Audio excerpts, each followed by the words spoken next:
ગુજરાતમાંથી ચોમાસાની વિદાય થઈ ગઈ છે તે છતાં પણ છેલ્લા કેટલાક દિવસથી દક્ષિણ ગુજરાતમાં માવઠું થઈ રહ્યું છે, જેના કારણે ખેડૂતોની હાલત કફોડી થઈ ગઈ છે।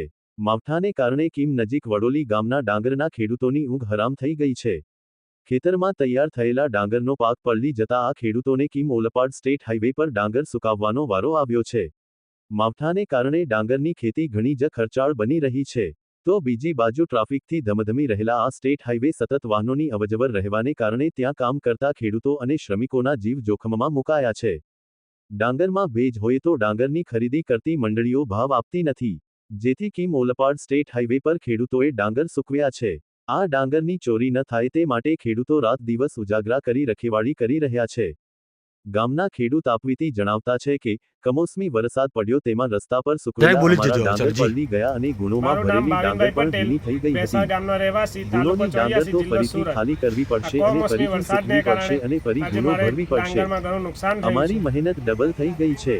ગતરાતે ખૂબ વરસાદ પડ્યો હતો, જેના કારણે સૂકવા મૂકેલા ભાતમાં ખૂબ નુકસાન છે।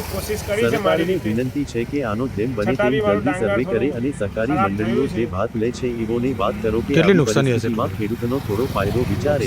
દર વખતે પોતપોતાનો ફાયદો બધી પ્રાઇવેટ મંડળીઓ ઉઠાવે જ છે, તો સરકારને નમ્ર વિનંતી છે કે આનું સર્વે જલ્દી કરે અને ખેડૂતને યોગ્ય વળતર મળે એવું કંઈક કરો તો મહેરબાની રહેશે। ખૂબ મહેનત અને કેટલાય રૂપિયાનું ઇન્વેસ્ટમેન્ટ કરીને ખેડૂત ખેતી કરે છે અને છેલ્લા પાકના સમયે જ જો વરસાદ પડતો હોય તો અમને લોકોને ભારે નુકસાન છે। ચાન્સીસ છે અમારે સરકાર પાસે કોઈ માંગ? સરકાર પાસે માંગ તો સાહેબ હું તમને કહું છું, હું તો રેન્ટ પર ખેતી કરું છું, તો રેન્ટ વાળાને બી સરકાર કંઈક આપે સહાય એવી મારી અપેક્ષા। ઓકે।